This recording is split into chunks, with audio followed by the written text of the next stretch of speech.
Hi everyone, exam medicine channel में आप सभी का स्वागत है।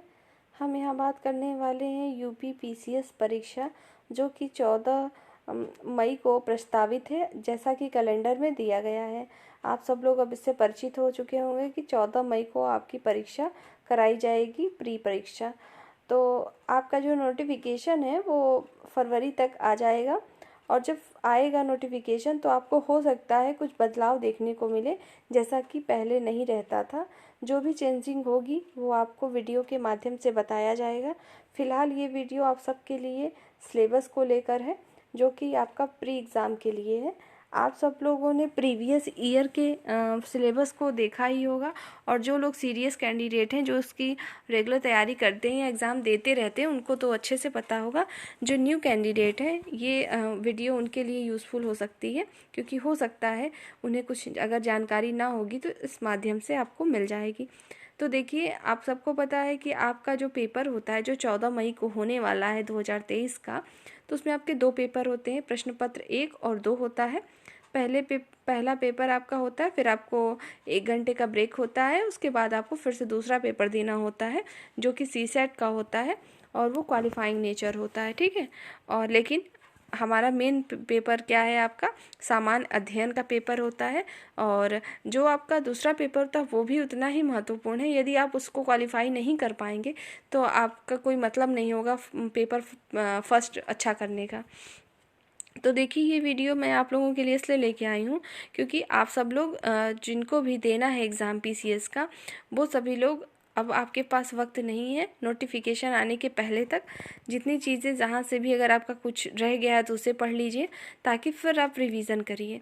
नोटिफिकेशन आने के बाद सिलेबस जो भी आपके पास है, और आपने जहाँ जितना भी पढ़ाई किया है, जो भी आपके पास नोट्स हैं, उसको कई बार रिवाइज़ करिए। रिवीजन करना बहुत ही ज़रूरी है, और प्लस प्रैक्टिस।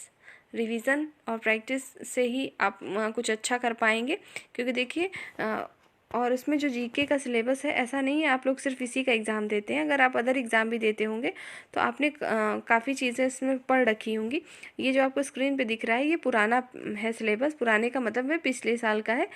अगर न्यू में अगर कोई भी चेंजिंग होगी तो हो सकता है आप कुछ चेंजिंग आए तो आपको बताया जाएगा। फिलहाल आप सबको जैसा कि पता है कि इसमें आपका करंट अफेयर होता है, जैसे राष्ट्रीय एवं अंतर्राष्ट्रीय महत्व की समायिकी घटनाएं हैं, भारत का इतिहास एवं भारतीय राष्ट्रीय आंदोलन है, भारत एवं विश्व का भूगोल होता है।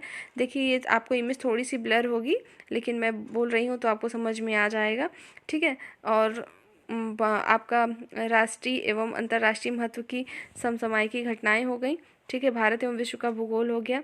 फिर भारतीय राजनीति एवं शासन, संविधान और राजनीतिक व्यवस्था, पंचायती राज, लोक नीति, आधिकारिक जो है प्रकरण आदि। इस तरह के आपके प्रश्न इन सब से देखने को आपको मिलते हैं, चाहे आपकी हिस्ट्री हो, पॉलिटी हो, इकोनॉमी हो, ज्योग्राफी हो और जनरल साइंस हो, सबसे।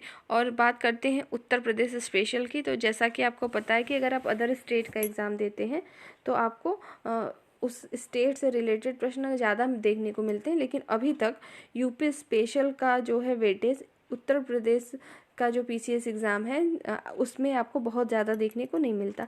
लेकिन आपको यूपी के जो है परिप्रेक्ष्य में उसकी अगर कोई करंट अफेयर है वो भी आपको तैयार होना चाहिए। राष्ट्रीय अंतर्राष्ट्रीय लेवल का तो होना ही चाहिए, लेकिन यूपी स्पेशल में भी अगर महत्वपूर्ण घटनाएं हुई हैं तो वो सबको आप अच्छे से ध्यान रखेंगे। और आप सब लोग अपने रिवीजन को स्टार्ट कर दीजिए। बीच बीच में आपको कुछ वीडियो प्रोवाइड करे जाएंगे, आप उससे भी अपना रिवीजन और अच्छा कर सकते हैं यदि आप चाहें तो। और ऐसा नहीं है कि आपको सिर्फ वीडियो के उसमें रहना है कि आएगा तो हम करेंगे। आप सब लोग अपने स्तर से जो पढ़ते हैं उसको पढ़ते रहिए। इस समय बस यही टाइम है आपके पास। नोटिफिकेशन से पहले और कुछ जहाँ से कवर करना हो कर लीजिए, उसके बाद जितना पढ़ चुके हैं सिर्फ उसका रिवीजन आपको करना रहे, ठीक है। और एक बात और बतानी है कि उसमें आरओ और एआरओ का अभी कुछ नहीं है मेंशन, लेकिन देखिए इसी सेशन में आरओ और एआरओ की भी आएगी। और इलाहाबाद हाई कोर्ट से भी जो आरओ एआरओ की आती है, मतलब सहायक समीक्षा अधिकारी और समीक्षा अधिकारी की, वो भी आएगी। हाई कोर्ट में भी आप देखे होंगे कि जीके का वेटेज ज़्यादा है, इसलिए ये अच्छा मौका है। आप सब लोग अपने जीके को अच्छे से स्ट्रॉन्ग करिए। और घटना चक्र की जो बुक आती है अलग अलग सब्जेक्ट की भी आती है, उस सबको भी आप कवर कर सकते हैं। देखिए इसमें जो ये पर्यावरण का सेक्शन होता है वो छोटा होता है, यदि आप उसको कवर कर लेंगे। यदि किसी का आईएएस का भी एग्ज़ाम अगर होगा यूपीएससी का, तो आपको पता है कि उसके बाद आपके लास्ट में ही होगा, मई लास्ट में है, तो आप लोग उसके लिए भी प्रिपेयर हो जाएंगे। तो मेरे ख्याल से जो लोग यूपीएससी का देते होंगे वो इसका भी देंगे ही, तो आप सब लोग अच्छे से इसको पढ़ाई करिए। ठीक, ये जो सिलेबस मैंने अभी दिखाया है, ये न्यू कैंडिडेट अगर कोई हो या अभी पहली बार देने जा रहे हो तो ये उनके लिए यूज़फुल होगी, और जो लोग पहले से देते आए होंगे उनको सब कुछ जानकारी पहले से होगी। ठीक है, तो उस वीडियो में इतना ही है। इससे जुड़ी अगर आपको कोई भी न्यूज़ आएगी तो आप तक पहुंचा दी जाएगी।